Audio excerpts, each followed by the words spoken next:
Yeah, that's a singular sound you make when you say the name of this country, because it's not Peru, it's Peru, right? Peru, Adrian. That's a double R sound, and it's a single R sound. For example, if you want to say expensive, you say caro. If you want to say car, you say carro. Right? Caro versus carro. There you go. Anyway, where do you come from? United States? Canada? Australia? Anywhere else? Poland? Scotland? Scotland, is that what I said? Okay, great. Anybody else? From Europe, maybe? No? Great, well, welcome everybody. I'm from here, I'm from Lima. We call ourselves Limeños. Limeño for the guy, Limeña for the lady. To the eyes of the Spaniards, the conquerors, who reported what they saw in these lands. But they couldn't hear anything about the people who developed societies thousands of years before the Incas around, right? But due to archaeological research, we have learned a lot about them. And we know that, you know, they had been coping with El Niño and La Niña phenomena over different centuries. There's a number of seabirds there. It's typically a lot of seagulls that you find. Franklins, gold, painting season now, black the kept gold, Dominican gold. You usually find a lot of, there's an island, perhaps you saw it from a ship, it's right in front of this tip that comes from behind the ship that is called La Punta. Okay. Right in front of La Punta you have that island that is the longest in the country. It's called San Lorenzo. It's 9 kilometers long. There's nobody there, but when you sail right behind it, there's an archipelago of smaller rocky islands, which are home for 7,000 South American sea lion populations. You know ceviche? Have a chance to try it? Well, you find ceviche anywhere from Florida to Chile, but every ceviche is different, and we have the best. We have the best because we have the simplest. It is hard to make it good by only using 5 ingredients, right? Which are salt, lime juice, chili pepper, onions, and fish. And so we have premium, superior quality of ceviche here. A lot of defenders of a Peruvian cuisine would say that ceviche originated here. How could you say that? You know, we didn't have any written alphabets back in the pre-Incan times, like to say so. Yeah, but there's archaeology, and they found this grave, this burial site of a king in 1987. His name was the Lord of Sipan. That's the most important museum in the country. It's up in north. And they found a burial site, of course, not only his remains, but they killed his wife, 4 concubines, a couple of security guards, alpacas, herdless dogs, a committee that will escort him for the afterlife, right? Just like in Egypt. And of course, tons of jewelry and clothing, textiles, pottery, and inside many vessels, a lot of residues of food were found. And usually the context was the same: fish bones, chili pepper seeds, and a passion fruit that is called tumbo, that is from the Peruvian Andes, that is very tart, almost like a key lime. It macerates the fish properly, right, with salt, of course. That's ceviche, and those people were fishermen. And so we've been eating raw fish macerated in acids with chili pepper and salt for a long time. That's the thing. What kind of cars are popular in Lima? Well, most of the brands you see are Korean and Japanese, right? Toyota, Nissan, Kia, Hyundai. You will see American, European cars farther in the south because they're more expensive. Price of gas is high. Now, this is a cheap gas station because it's in an area that is cheaper. For 1469 solid, 98 octane. That's about 480 American dollars, right? It goes up to 520, depends where in Lima you are. No, per gallon. per gallon. But this is still more expensive than North America, right?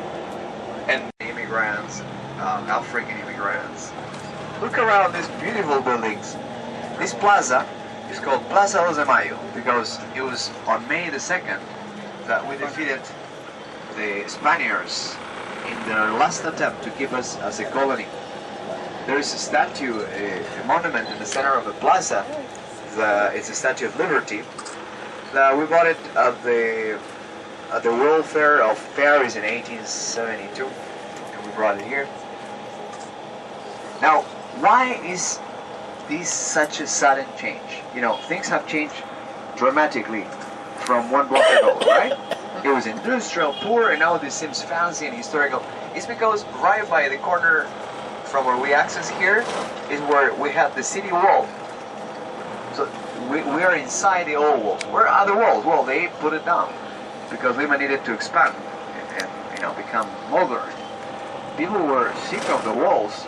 200 years, the walled small teeny village that was ready to become a big city. It was too long. So, but the city walls has been,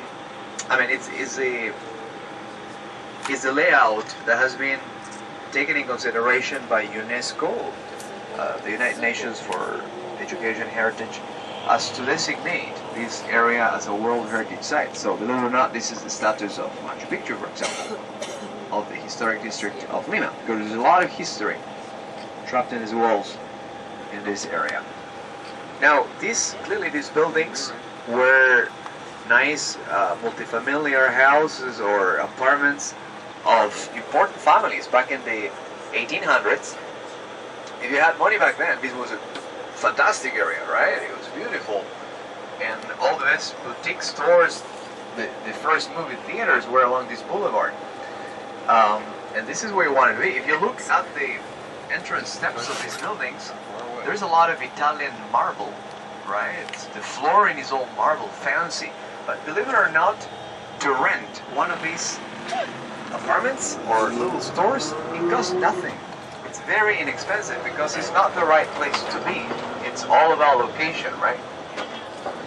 And they're all inexpensive prints, tailor, used books, musical instruments, stores, things like that. But look at all these houses around. They're all full of little businesses like an internet, like an arcade. They rent a few computers for people who cannot have access to the internet at home, so they can check their emails in those places. Cheap little businesses, and they were grand homes of influential families back in the early 20th century, late 19th centuries.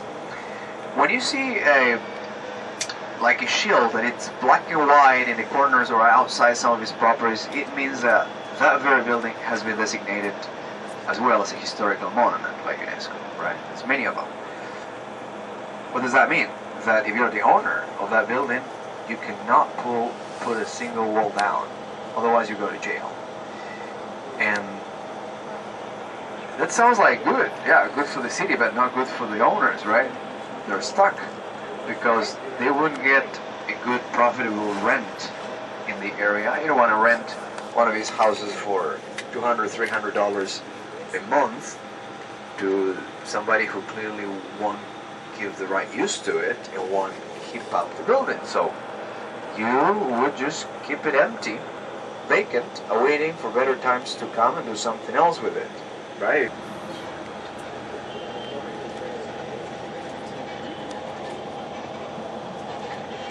So look at that beautiful property on the left hand side. This is a nice hotel. So look around the corner and you will see KFC.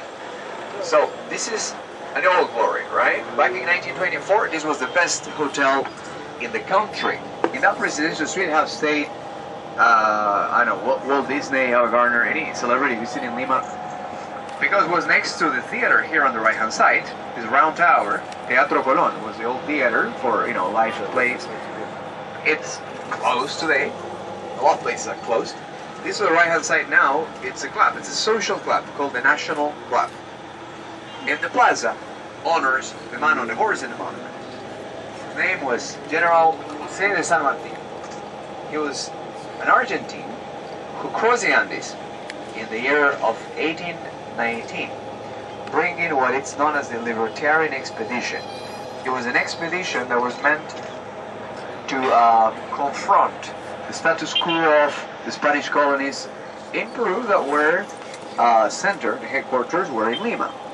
So he came through Argentina, Chile, encouraging people to get organized and fight this organization. But he was more into, let's say, an ideological expedition. It was more a debate of ideas with certain groups, because he didn't really fight anybody. He met Simon Bolivar, who was doing the same, but the other way around. He started from Venezuela, across Colombia and Ecuador, and then in Ecuador, in the year of 1822, San Martin traveled to meet in Ecuador Bolivar. And so that's when San Martin stepped on the site, and Simón Bolívar was then in charge of the consolidation of the independence of Peru. He's the guy who fought and put the Spaniards out of the country, and that's something achieved in 1824. Although San Martin had proclaimed the independence as early as in 1821 at this very same place, right? It wasn't a plaza, of course, in honor to himself, but he proclaimed the independence right here in July 28, 1821.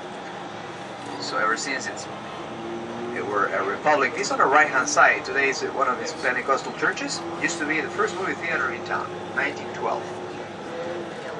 You see that Pizza Hut, KFC signs, all the fast foods are in golden or black colors because it's part of UNESCO regulations for a World Heritage Site, right? It's the monuments that should flashing, not the signs. Now that hotel that now it's on the other side of the monument, it has a Peruvian flag on top.